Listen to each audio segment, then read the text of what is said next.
Welcome into college football. Every game on the board for week 12. We got our leadoff hitter, Jeff Nadeau at Jeff Nadeau. Jeff, welcome on in, bud. How you feeling? Doing good, Drew, as always. Thanks for having me. Absolutely, guys. As we're getting into the college football games, this is the first episode here. And we got three on Wednesday night, Jeff. Awesome action. Northern Illinois at UMass. First up here, minus 11 and a hook. That is the Huskies as the road favorite. 43.5 being the total. What, Northern Illinois 2-7 on the season here, Jeff, and laying double digits as the road favorite. That tells us something about UMass, man. What are you thinking in this doozy? Yeah, it tells us that they're not good. But here's the thing, Drew. This is a trip for Northern Illinois, right? UMass being in the MAC, that is a kind of a far trip for anybody. Most of these schools are very closely connected, whether it's in the Midwest, Illinois, Ohio, Indiana. Now you got to go all the way to Massachusetts. On Wednesday night, your season's over, right? You're 2-7. Northern Illinois ain't playing for nothing either. And as you alluded to, they're not very good as it is. They're also 2-6 against the spread. They are not in this role really ever, especially as a double-digit favorite. Call me crazy, Drew. I think UMass is the play here. Look, both teams are dreadful on offense. I think that helps, obviously, the UMass defense. They're not very good, and I think that's obviously a knock here on UMass. Both these teams are bad, but this is a bad spot for Northern Illinois. It's not like they're 4-6 and trying to get the ball eligibility or something. Their season's over, too. I think UMass, call me crazy, I think they're in this game. I think they can possibly look at it and say, this is probably our opportunity to win a football game here. They're at home. I would bet on UMass here. You know, you bring up some good points, man. I bet this at the open minus 10.5 Northern Illinois, guys. And I've come back to pump the brakes a little bit on how much I like this, Jeff, a lot because of what you just talked about. The trip, you know, UMass, this is their first year back into the MAC conference, I believe. And it's, you know, a little bit further away for these lower tier budgets to make the trip. Yeah. And to your point, they only have 2 wins. And UMass, you know, they don't want to go over on the season. They're the only team left without a win, by the way. And I think they have this circled as well to play some good football. So this might be the spot they win. I think, look, at the end of the day, like, we have to understand, like, what we're talking about here. These are 2 bad football teams. And UMass is worse offensively than what Northern Illinois is. And Northern Illinois is bad.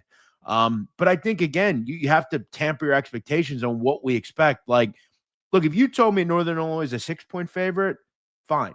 You know, maybe even 7, but 11.5. I think UMass is right in this game. I mean, what has Northern Illinois showed us that they should be this type of favorite? I know UMass is not good, but you know, neither one of these defenses is really unbelievable or anything. So yeah, I'll take the 11.5 here with UMass. Good start here, Jeff, as we got next one up, Toledo and Miami of Ohio. This is a pretty good one in the MAC conference. Actually, the winner sets themselves up to possibly make the MAC championship game. We are seeing the Rockets -4, -4.5 as the road favorite, 45 being the total. So it's Toledo at Miami of Ohio next up here, Jeff. Yeah, I'll point out for the season, I took Toledo. I think it was 2-1 to win this conference or 3-1. I need this game. This is a big one for me from that future standpoint. And I also think it's the play tonight. If I had to play a team tonight, it would be Toledo. I look at this spot. You know, I thought this number might be a little bit higher. I think we have to kind of look at what we're dealing with here. You know, this Miami of Ohio defense is solid, but Toledo is terrific. I mean, they have a great secondary. You look at the fact that, you know, I think they have the better quarterback here, the better weapons. You have to look at DeQuan Finn. I just haven't really been a big fan of his. You know, I feel like he kind of, you know, look, I'm sure they know him well at Toledo. I mean, he was there for years. I mean, it's kind of an interesting game from that standpoint. I think they'll have him properly scouted here. I think the concern that I have is, you know, you look at Toledo on the road. I mean, they've struggled this year on the road. I think they're 0-4 actually on the road. But I think if we peel back the onion, we tug a little bit deeper. One of the games is at Kentucky, the game in which they actually covered as 10-point dogs. They were kind of right in that game. The other one was a point loss at Western Michigan, who's proven to be really one of the better teams in this conference. And they were winning that game at one point. They also were up 21-0 on the road at Bowling Green before an historical collapse. And then, they went to Washington State, which that's a far trip. Washington State's been pretty solid this year. I don't want to make excuses. They are 0-4, but I think in this type of game, big-time rival, I think you get Toledo's best effort tonight. I think sometimes in this conference, you just have to go with the better team, the more talented weapons. And Toledo has Chip Trainium in the backfield, who was at Ohio State. They have Vander Ross, who's really one of the best receivers in this conference. You look at total defense, Toledo, number 2 in America. They're not just like kind of good. They're really good, closely elite, actually, with the better quarterback. Give me Toledo. Yeah, good point there, Jeff. With the defense, better quarterback, I'm with you. Even though Finn played for Toledo, Tucker Gleason, he's been really good throwing the football. And they know him well. They know him well there. And that's the thing about this defense. A lot of these kids, we're still there when Finn was there. And look, Candle's been there for a while. He knows how to, I think, scout Finn. Finn can make some bad decisions, right? So, I'm gonna lean on the Rockets here. Anything under 6. All right, we got the third game here on Wednesday night. It is Buffalo and Central Michigan. The Chippewas -2, -1.5. There even is -2.5 out there. That's CMU as the home favorite. 44 being the total. Buffalo at Central Michigan here, Jeff. Yeah, another one of these big time games of this conference. You look at these teams, Drew. I mean, Western Michigan at 5-1 in the conference. There's Buffalo at 4-1, Miami, Ohio 4-1, Ohio 4-2, Toledo 3-2, Central Michigan 3-2, Ball State 3-2. I mean, there's a lot of teams alive here, as you alluded to, and this is another one where you kind of look at it and say, okay, big game, go out and win it. So what do we know about these two teams? Good defensively, about even offensively. I don't like either quarterback. And I know I'm going to get 2 good defenses, one of which is 5-3 to the under this season. There's 44.5 out there. I think this is a good old knockdown, drag out, Maction type of game. I think if we can avoid some of those, random special teams plays and things like that, I think this one will find its way under the total. Quarterback play is just not very good here. We also look at the weather report tonight. About 8 o'clock, rain develops. 11-mile-an-hour to 15-mile-an-hour winds. It's raw and cold. I don't know if it'll be a big factor, but it is something. I think the under here is the play, under 44.5. I think this is like a 23-20, 20-17 type of game. I think this is an ugly game between 2 bad offenses. Yeah, it's kind of cold out there. You bring up the rain aspect, rain and cold. That usually doesn't equal too many points scored. So great breakdowns here on Wednesday at Jeff Nadeau on Twitter, at Drew Martin Bets. This is every game on the board. We'll flip the page here to Thursday, November 13th, 3:13, 3:14, 7:30 Eastern kick on ESPN. Troy and Old Dominion.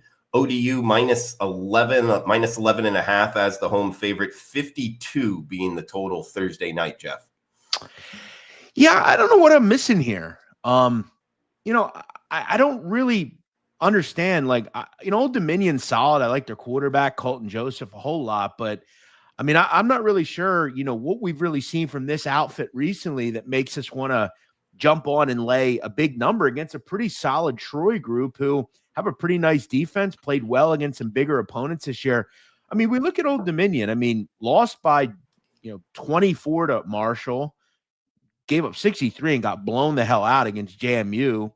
Barely beat App State. They did blow out UM Monroe last week, but UM Monroe is one of the worst teams in this conference. So, yeah, I don't know. I don't know if this number's telling us something. I won't be betting it. Gun to my head, I lean Troy. I think these two teams are, I don't know, maybe 6-7 points, but another one that just seems a little high to me. All right, let's get to Friday night lights here, Jeff. We got Clemson and Louisville. Louisville -3-point home favorites, 51 being the total. Pretty good one here Friday night in Louisville. Clemson at Louisville, Jeff. Yeah, 2 teams I'm not running to have any interest in. I think Clemson's been a little overvalued all year. I will say at anything at a field goal or less, I lean Louisville. Obviously Louisville's kind of reeling a little bit. They had some big wins this season, but then you look at last week, you lose a game as 20-point favorites in overtime against Cal. It just can't really happen. And it's just been kind of back and forth with Louisville all season. At times they look good, at times they look bad. Sagapatele was terrific last week. Give him a lot of credit. Give Wilcox a lot of credit. They're a very good team as a dog. As far as this game, though, just don't really have much interest in either team. It's a pass for me. Yeah, I'd lean with Louisville, but I'm with you. Not too much interest. Who do you think wins the ACC? Any opinion on that, Jeff? Well, I mean, I think at this point I'd be hard pressed. I was interested in Duke like a game or two ago. I was kind of irritated they lost though against Duke. That was kind of a bad one. I would probably still go with Virginia. No, you know what? I'm going to lean on Pitt. I think Pitt is just playing some really good football right now. They have a huge opportunity this week. The next 2 weeks are going to tell us a lot about Pitt. This game this week really means not very much in terms of the conference. It doesn't mean anything actually. The next week's going to be huge. And I think Georgia Tech is overvalued. That's a team I'm interested in. I like Pitt. I think they give Pitt, Notre Dame a game this week at any rate. I think to me it comes down to that game, Georgia Tech and Pittsburgh. And I think the winner will play Virginia probably. Though I got to tell you, Drew, I think Virginia could lose this week at Duke. So they have a problem too. Their quarterback's out, Chandler Morris. Oh yeah. And then you got SMU just kind of hanging around, right? It's a tough one. I would say either Georgia Tech or Pitt at this point. Yeah, it's kind of a wild finish here as the college football playoff committee, whatever they're calling it, as they're ranking these teams, and the ACC is going to get one, just like the group of five. Yeah, they had USF in there. Yeah, they're not getting two this year. This is a one bid league. It's been very, kind of reminds me a little bit of the AAC. The American has been a complete mess. I mean, you have 5 or 6 teams that are just like 1 week they look real good, the next week they get blown out, then they win, then they get blown out. It's a weird league. This league's kind of similar. I would say the most, I think, normal team all season has been Georgia Tech up until last week, but I think that game next week, absolutely tightened matchup there between Georgia Tech and Pitt. I think this Heinzel kid at Pitt really has something. I think they have 2 really good quarterbacks there. Pitt's legitimate, man. Watch out for the Pitt Panthers here in the ACC conferences. We'll get back to the second game on Friday Night Lights, Minnesota and Oregon. This is a tough trip here for the Gophers heading out to the Pacific Northwest in Eugene.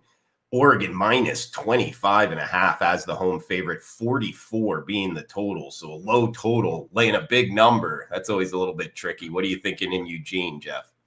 Yeah, I think they did a pretty good job with this number. I think it strikes you a bit high just because, obviously Oregon is played some close games recently, but that was against much better competition. And we look at Minnesota, when they've stepped up and played kind of the upper echelon of this conference, they've gotten their doors caved in. I mean, 42-3, 41-3 against Iowa and Ohio State. I think the total's kind of right on the money. I think it's a really sharp number there.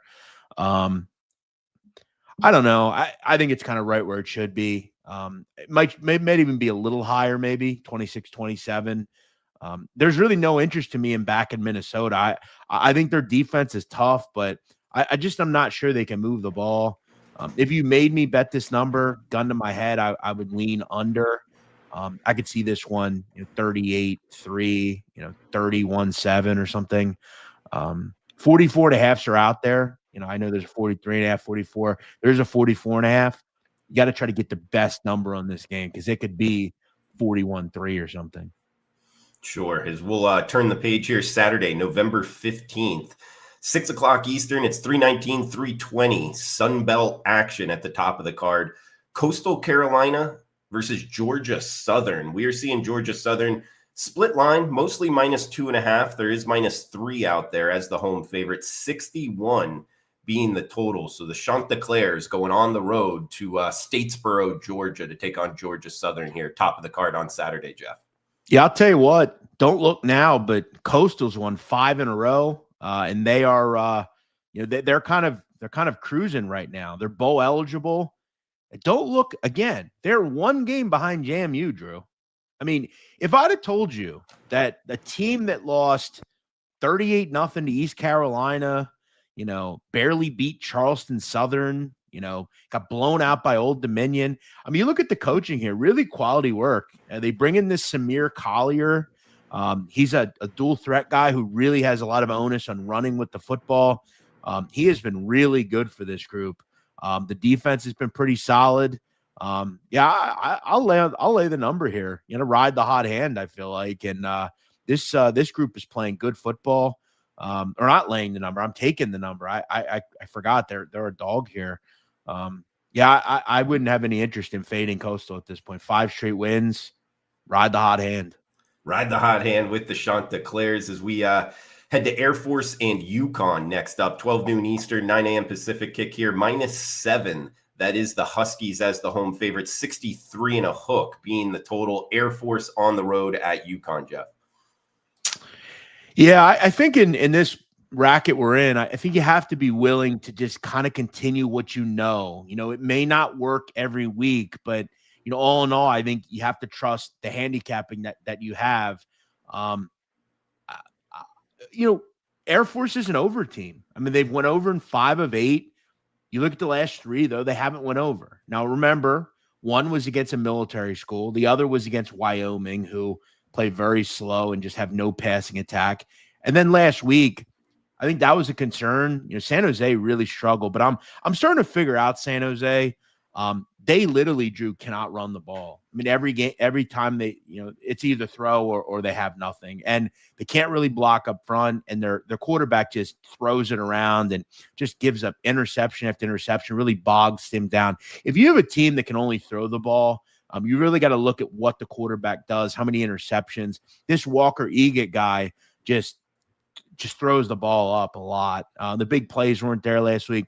Now, UConn is a real team. Fagnano has not turned the ball over this year, literally. He is playing as good as any quarterback in America. They are feeling good right now. They had a beautiful win last week against Duke, a game in which I had the over. It flew over. They're going to move the football here.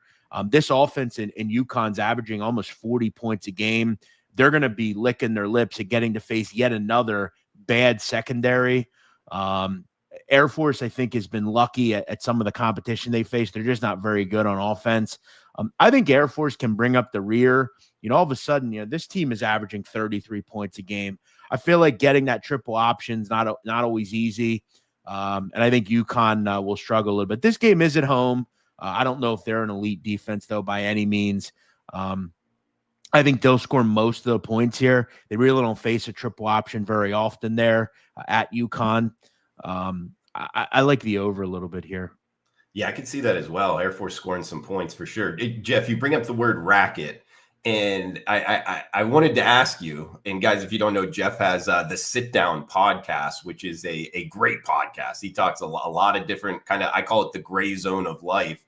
And we got the UFC thing, we got baseball, these two guys, we got the NBA gambling scandal. I wanted to give you a chance to throw out your thoughts on any of this that's going on. Yeah, I think it's a very concerning time in sports. I mean, I think you'll have the lazy people out there that will bring up, well, this is what gambling does. To be quite honest, you should be happy this is going on and that there is some sort of oversight, because this was and has been going on for years, but for years there was no regulation and there was no oversight over it. When you regulate something, there's a group of people that are oversight of it, and they make sure that it runs clearly. For instance, the marijuana business, the medical legal marijuana business, it's a regulated body that makes sure that there's no chemicals. It makes sure that there's no monopolies, things of that nature. And I think what you're seeing an administration that is interested in finding out more about it. I think it is headline based. If they weren't getting headlines out of it, it wouldn't matter. But, I think it's been common knowledge in gambling circles, there is a group of people out there that have been for years. I think in college, particularly, they have been looking to do this. The right people get the right information. I think a lot of it's very subtle, right? Like somebody knows a player, maybe they grew up with him and he might say, "Hey, I'm not feeling well tonight.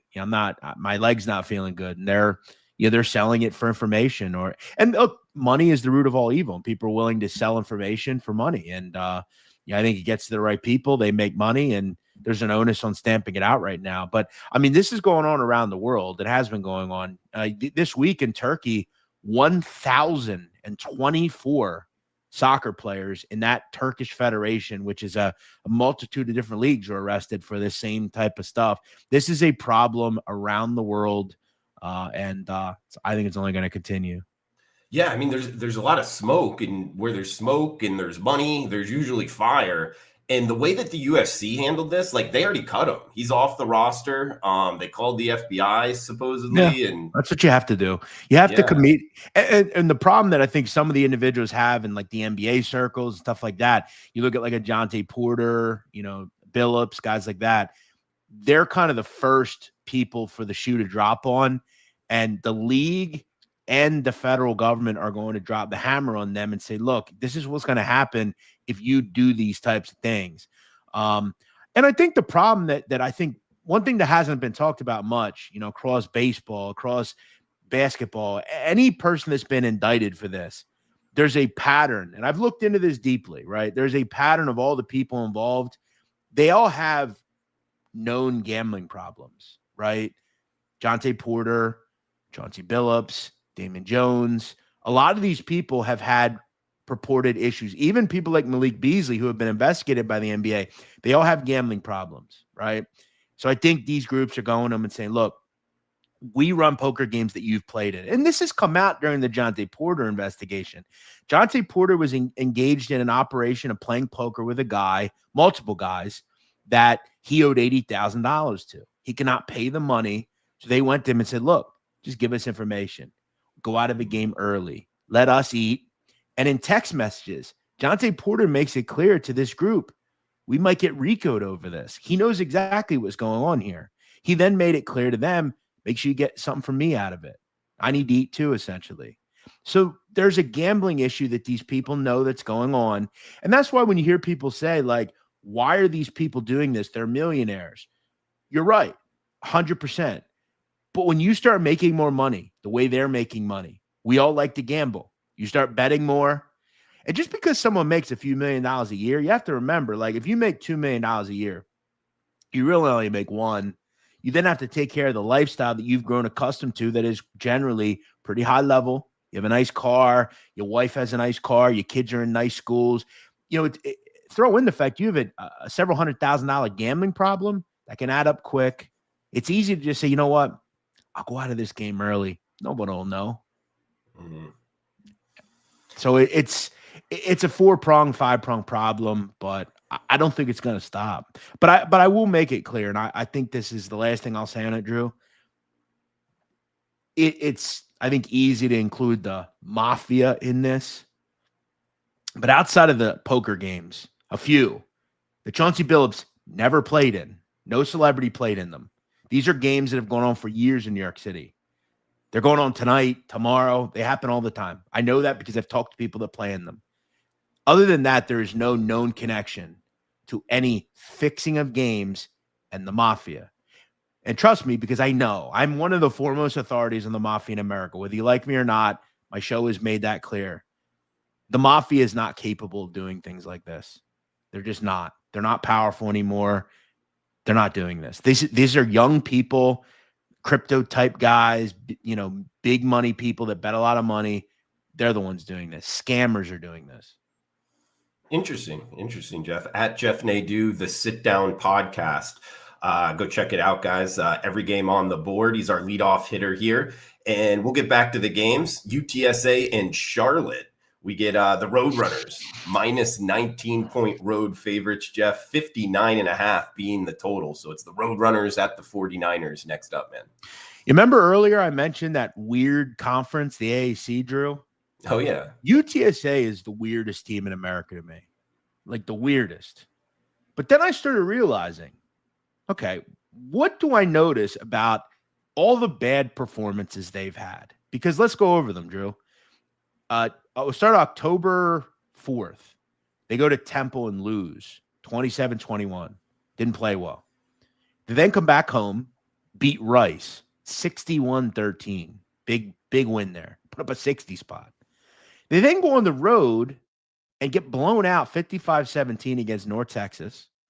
They then come back home and beat a good Tulane team 48-26. They then go on the road, Drew.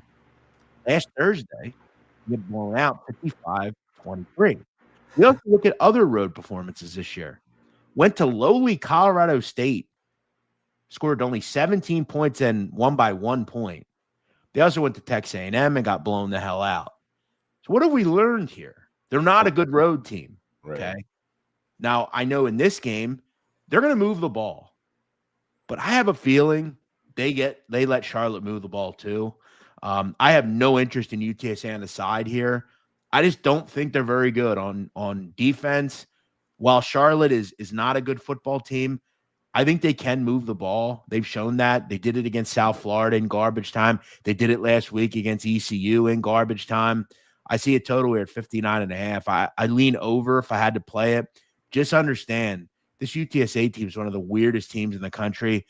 But when they are on the road, they have struggled. And a lot of the time, it's on defense.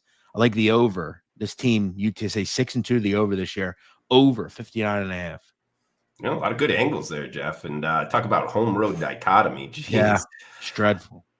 As we got next one up, arguably the biggest game of the weekend, 7:30 Eastern in Athens, Georgia. It is Texas at Georgia. Bulldogs -6 at most shops. There is 5.5 out there. There's also 6.5 out there as we're talking this on Wednesday. 49 being the total. Texas at Georgia. Next up, Jeff. Yeah, I think this game probably shakes out a lot like that game last week. Maybe not from a score standpoint as far as, winning by margin, but I think it's a low-scoring game, kind of like BYU, Texas Tech last week. What we know about both these teams, in one particular in quarterback, I don't love Arch Manning. I think we all kind of know that. Georgia's a great defense. Both these teams giving up under 20 points a game. I don't have much here. Texas on the road, not real ideal. They're 2-7 this year against the spread overall. So 7-2, Drew, straight up, 2-7 against the number. So, they're not real friendly to bettors. They've been a brutal road team as well. 0-5 over the last 5 on the highway. Not real good as a dog either. They're just not good against the number. And I think a lot of that has to do with their current regime here. I think Georgia gets the job done. I think they win this one like 28-17, something like that. I'm actually going to lay the number here with Georgia. I think it's still a decent price. I like Stetson Bennett. No, not Stetson. Gunnar Stockton. What am I saying? I like him a lot more. I think their offense is a little bit more healthy and just better. I like their defense. They're at home here. And Texas is just dreadful on the road. Yeah, and it's a tough place to play at night in Athens. I think the under is a good play here too, though. 40. If you can get a 49-ish out there, even 48.5, you're above that key number. I think that's a pretty good play too. I think this is a knockdown, drag-out affair. You got two good defenses. Like I said, they're giving up under 20 points a game.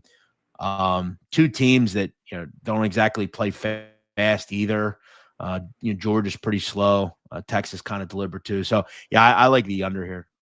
And Stetson Bennett, man, what a great college quarterback. Nobody really talked about. He's on an NFL roster, right? I believe he's on the Rams. Yeah, Stetson Bennett plays for the Chargers or the Rams, I think. Yeah, he's good to see him making some money in the pros, I guess. As we got 3:30 Eastern. Next up, App State and James Madison. We brought up JMU, I believe still alive for the college football playoff. -3 touchdowns here at home, -21 at most shops, 54 being the total in this Sun Belt Conference matchup, Jeff. Yeah, I think they're not only wondering about that, I think they're also, worried about their coach a little bit, Bob Chesney. I think he's got to be on the hook for maybe a better job here soon, just like his predecessor, Kurt Signetti. Chesney was really good at Holy Cross. He's been very good at JMU.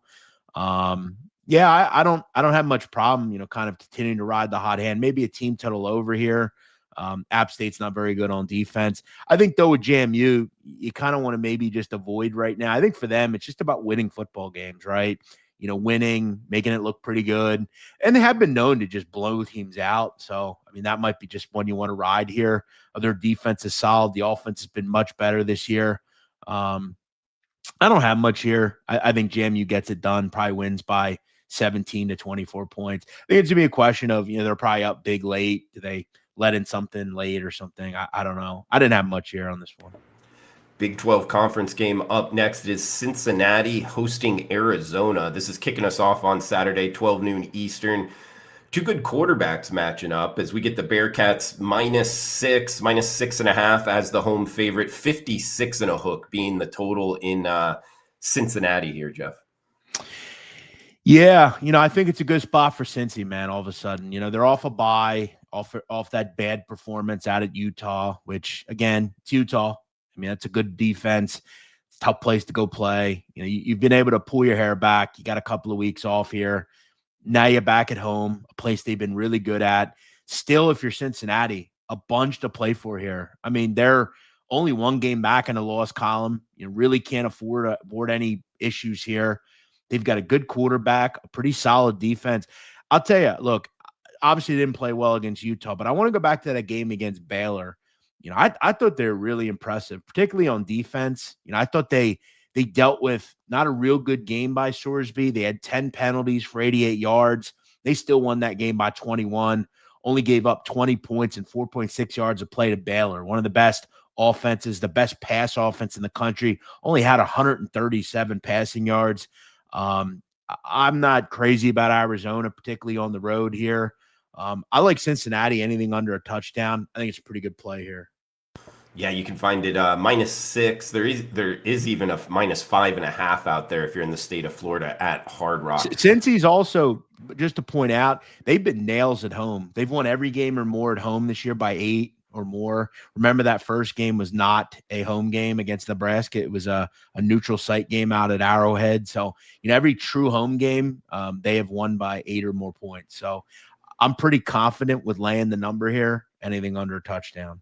Yeah, they got a pretty good atmosphere there. I believe it's like the oldest stadium in college football, but yeah, Nippert Stadium. And yet again, Drew, like for everything that's happened in the Big 12, right? They're one game back. Like, and Texas Tech, I mean, look, I don't think they're going to lose their final 2 games, but you never know. I mean, you got a lot of onus where this has to be a game where off a bye, since he bounces back. And look, I think they're pretty well coached under Scott Satterfield. He's done a nice job there. I think off a blowout, this is a really good spot for them. Yeah, lots still up for grabs there in the Big 12 conference. We got AAC action up next here. Memphis and East Carolina. Memphis, a team I believe still alive. They knocked off USF, but they've had some head scratching performances as well. They're actually catching points here. +3, -2.5. That is East Carolina as the home favorite. Kind of a split line here, 2.5 or -3. 59 being the total. So Memphis on the road at ECU, Jeff. Yeah, before we get into this game, I do want to say just one other thing on Cincinnati. For anybody looking, I always like to occasionally look at the next kids coming into the NFL. Cincinnati as a kid, we're talking about the mob, Dante Corleone, right? We've all seen The Godfather. This kid is going to be a player in the NFL, man. He is a bully. I mean, he is a bully type of player, kind of an interior lineman. He is tough, a great motor. I've seen him flash a lot in big games. He is really an interesting player. I think if he gets to the NFL, he's going to have that workout program there. I mean, he is going to be really good. Great against the run. I love this kid, Dante Corleone. As far as ECU, Memphis, 2 teams, Drew. If you ask me the most hated teams I have, it's probably these 2. I hate these teams. I never get ECU right, ever. I say they're going to win and blow out a team. They struggle. They're just a mess. And Memphis, I mean, what the hell was that defensive performance last week? This conference is just bizarre, Drew. Like, I can't figure it out. I try to be fair here and give you a play.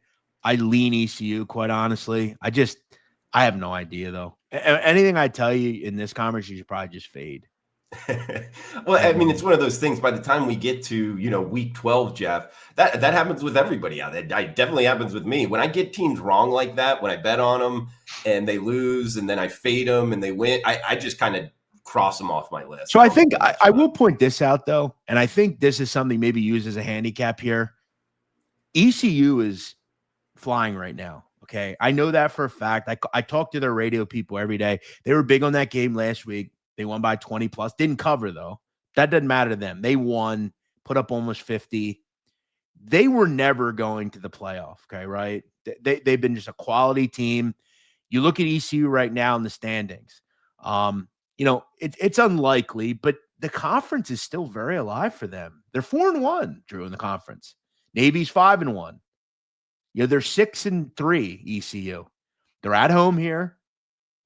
They're playing with no care in the world. Memphis' season, they're not going to the playoff. That's done, right? You're not going as a 2-win team, right? I mean, do you just say no one gets into this you can't go with the G5. They're done at this point. The AAC's done, right? Like, I guess it would be what, USF or North Texas from this conference? I mean, Navy? I mean, if they beat Notre Dame and they lose to Notre Dame last week, that was over. I guess it could be them. But here's one thing we know. It's not going to be Memphis, right? So they're out. They have to go on the road, take on a team that's playing with house money, going in one really good direction. Caden Hauser can move the football. And they're a defense that I think is better than Memphis is. I think handicap-wise, I don't really see what your advantage here would be to play Memphis. What would you throw in their coach? I think is probably looking elsewhere. I think he's out at the end of the season. So, yeah, I mean, I almost it was linked with the Arkansas job or something like that, and a lot of question marks there with Memphis. And Memphis is, you look at on the road. I mean, I don't know. I mean, I guess they've been okay, but they did go and lose at UAB. I like ECU. I think they get the job done here. All right, looking towards the Pirates. We got next one up, heading to downtown Atlanta, Georgia State hosting Marshall. It is the Thundering Herd, -7 and a hook or -8 as the road favorite. 64 being the total in the old Turner Field, downtown ATL here, Jeff. Yeah, every week I get these stupid, goofy games. I hate this. Yeah, really. This conference I just don't ever have much on, really, outside of maybe one or two teams. Look, I think you just look at kind of where we are in the season, Drew. We're towards the end. Georgia State's done. They're 1-8. Season's over. You're really just playing for pride at this point, and I just don't know if they really have any. They're not a real good defensive team. The quarterback play has been up and down. They're playing with a guy in TJ Finley who's been at like 4 or 5 different programs. And it also concerns me, Drew. They're 1-8. They're 1-7 against the spread. So a lot of the time they just go away and die a lot of the time when they're losing. Marshall's still playing for a lot, 4-5. I think to get to a bowl game after losing their coach, Charles Huff, to another job, he goes to a rival. Yeah, I think anything under a 8 or 9, I'd probably lean on Marshall. I just think they have so much to play for right now. They've got a pretty good quarterback. Over might be worth a look here, too. I mean, Marshall's been a pretty bad defense. Georgia State could maybe bring up the rear, but I'd probably lean on laying the number here. See if you can't find a 7 out there. It seems like it's pretty much lost now. You're going to have to lay 7.5. Not a game I'll be betting on, but lean Marshall.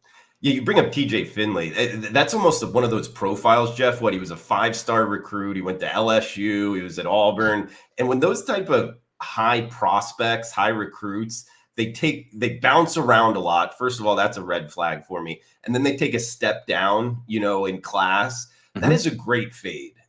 Whenever that's happened in the past couple of years, like fading those teams that quarterback is now the quarterback and like, oh, he's a high recruit and people talk about it. From now on, I'm looking to fade those teams, Jeff. They've been great fades. Well, I will tell you, I think you can, it really to me is kind of sad to me because I look at someone like Finley. He was terrific at Texas State, right? GJ Kinney, that's a program where if he goes somewhere else, then you follow him, right? But I think some of these kids get a little greedy, right? They think, oh, I can go somewhere else and make money. But here's the problem that TJ Finley's had, and no one's going to tell you. TJ Finley's a moron. Off the field, he's getting arrested. He's getting hit with like misdemeanors and, possession of a stolen vehicle, stuff like that. I understand you want to go make some money somewhere, but it seems like he's almost bored, right? He's not playing. He's doing stupid stuff, hanging out with the wrong people. And it's sad to me because, as you said, I mean, this was a guy who, when he enrolled at LSU, and he was one of the top quarterbacks in Louisiana, right? There were games where I thought he played well. You've got to be patient, man. You've got to be willing to, again, you want to transfer, do it. But you have to make good decisions. You look at in his career, started in 2020 at LSU, 2021 at Auburn, 2022 at Auburn. Then he goes to Texas State, throws for 3,400 yards, 24 touchdowns. Why not just stay there? He then goes to West Kentucky, plays in 3 games there, then gets jammed up, goes somewhere else, goes to Tulane, never plays a game there, gets suspended indefinitely for possession of a stolen vehicle. He then hits the transfer portal, goes to Georgia State. He's 1-3 in 4 games and has 3 interceptions. So it's a sad kind of, situation, man, Yeah, it is what it is. Not the career he would have hoped for sure. Talk about tricky handicaps. This is a tricky one. South Florida at Navy. Early kick, 12 noon Eastern, and South Florida is laying doubles as the road favorite, minus 10.5 at most shops, 64 and a hook being the total. So we get a bunch of mostly Floridians heading up north to face the option. I think USF's the more talented team here, Jeff, but the more talented team doesn't always win by more than 10.5. Any thoughts here? The midshipmen hosting USF? Yeah, and I kind of feel bad a little bit for Navy. They've gotten a raw deal the last couple of years against Notre Dame. Look, they obviously struggled defensively against that type of team, but both games, Blake Horvath either didn't play or went out with an injury. And Blake Horvath's a great quarterback. He's a dynamic player. It would have been nice to see him, in a game where maybe he made a factor. It didn't matter, though. Both games went over the total, so it worked for bettors because that's the only way people were going. They were either betting Notre Dame or the over. That's obviously the big question this week. What is Horvath's injury status? I haven't watched Newberry's press conference, so I don't know what's going on with him. I have to see there. If he's in there, I mean, I would imagine he would be. I think from what I understand, he was a game time decision last week. He didn't play. It seemed like Newberry was just kind of saying to himself, okay, we've got bigger games here that aren't going to that do matter, unlike this one. I would imagine he plays this week. I always like to look at how a team deals with the triple option. I don't know that we have too much in the way of kind of to know anything. I mean, they didn't play real well against it last year. But South Florida's defensive line is much better. It's not to say that they're good at the triple option. I just think it's kind of a weird handicap, as you alluded to. What is this, 10.5? Yeah, I still lean Navy. I mean, I got to get some more info on Horvath, and I'll talk to some people today, see if I can get something on him. At 10.5, I lean Navy at home. I think this is still a team with something to play for, but I got to know what's up with Horvath. Jeff, we got next one up, Boston College hosting Georgia Tech. We've talked about Georgia Tech a little bit here, minus 16.5 as the road favorite, 59 being the total. So the Yellow Jackets on the road laying a big number in Chestnut Hill. Yeah, I thought a bye came at the right time for Georgia Tech. They lose to NC State, got destroyed in that game defensively. Now you kind of pick up the pieces, and then you still realize, okay, got a lot of season to play for. We're still the best team in this conference, most likely. You got to go on the road here. I think they'll get the job done. Obviously, I mentioned next week, huge game back at home against Pitt. Do they, by, let's say, the 6-minute mark of the third quarter, they're up big here? My guess is that Key pulls people, and you're dealing with backups against BC, who, if we're being honest, BC's fought recently, last couple of games. They fought against Notre Dame. Yeah, they didn't fight last week though, and they kind of fell asleep. I don't know who's playing at quarterback. I said for weeks that BC's a hard back. I mean, they just don't really have a lot of talent. They don't know who their quarterback is. Yeah, I don't have much in this one just because I think, Georgia Tech's going to pull people. I would maybe play a first half here. I think you get a very dialed in, Georgia Tech team in the first half, especially off a bye. I actually like that. It's probably going to be around 10-ish. I think Georgia Tech's up decently in the first half. Maybe you got to worry about a backdoor cover, but I think they're up like, I don't know, 21-7 or something. I like Georgia Tech in the first half here. Jeff, next game up, we got Virginia and Duke, kind of a rivalry game here in the ACC. Duke -4 as the home favorite, 58 and a hook being the total as the Wahoos go on the road to Durham. Yeah, so I bet this one. I took Duke. I laid 5.5. Numbers come down a little bit. I think the comments by Elliott that he's hopeful to have Morris. Okay. I mean, I've learned over the years, though, in college football, if he's going to play, you just don't really say anything.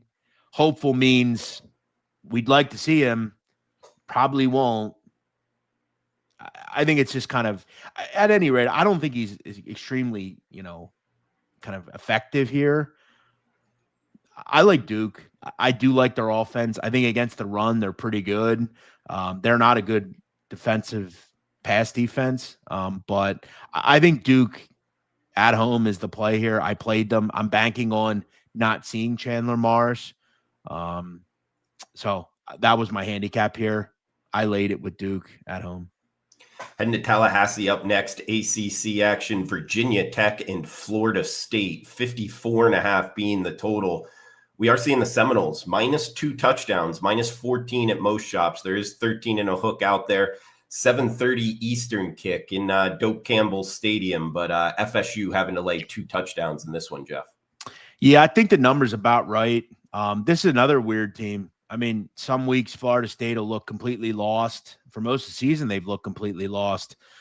Then they go out and blow out Wake, a team that just beat Virginia. And then they go out last week, get blown out by Clemson. Really didn't look anywhere near offensively good enough. I just think they're a poorly coached team. I think Mike Norvell should have been fired last year, and they kept him around.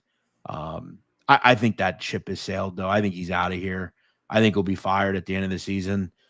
You can't really – you look at a lot of these games, I mean, they just seem to quit in games. Like the Stanford – like I would have fired him after Stanford. I thought that was a perfect time. Let's just cut it loose here. I mean, but – his buyout and stuff, I don't want to get involved here. I think the number's about right, though. Virginia Tech is pretty bad. They're a 3-win team. Their season's virtually over. I guess you maybe get a little effort from them, like a last-ditch effort, but I have neither interest in either team. We'll head to Bloomington here. Bloomington, Indiana for Wisconsin at Indiana. It's the Hoosiers, big home favorites, -29, as high as -30. 44 and a hook being the total. So a low total, big number here. Indiana having to lay at home, Jeff. Yeah, I got a call last week. It was an hour or two before the game. Someone called me and said, bet on Wisconsin today, +11. Whole world's on Washington. It's rainy, ugly. I played it. It was a great bet. That said, they didn't do any favors offensively. And they were ugly as usual. It was just a bad weather spot. Washington on the road, it just didn't work out. Let's not act like Wisconsin's good, though. They're going to get destroyed in this game. Indiana, off of a close game, they get the job done. It's kind of, we got it done. Now let's go back home and beat a bad team. Indiana's been no stranger to laying big spots and crushing teams. I think they do it here. 51-10 or something. Indiana is styling and profiling. That was a terrific drive last week by Mendoza. What a catch to end the game. By the way, enough with Gus Johnson. He is the worst. He is. I like him. Dude, he's terrible. He is so lame and just just constantly trying to be this greatest call guy, just brutal stuff. But Indiana lay it here. 29.5 is even a little too low. I would have it more, which was like 31.5, 32. So I like Indiana here.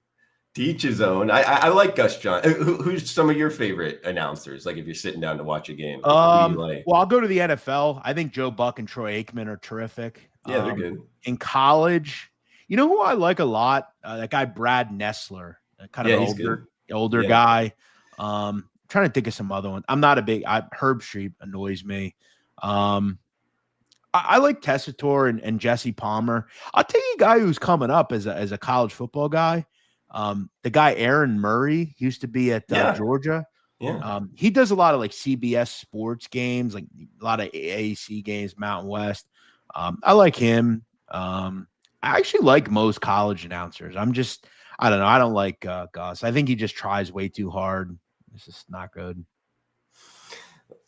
Jeff, we getting back to the games here. We'll head to South Florida. Miami hosting NC State, 3:30 Eastern in the Hard Rock. It is the Hurricanes, minus 14 and a hook at home, 55.5 being the total. We talked about teams to win the ACC. I guess Miami's still alive, but having to lay more than 2 touchdowns at home.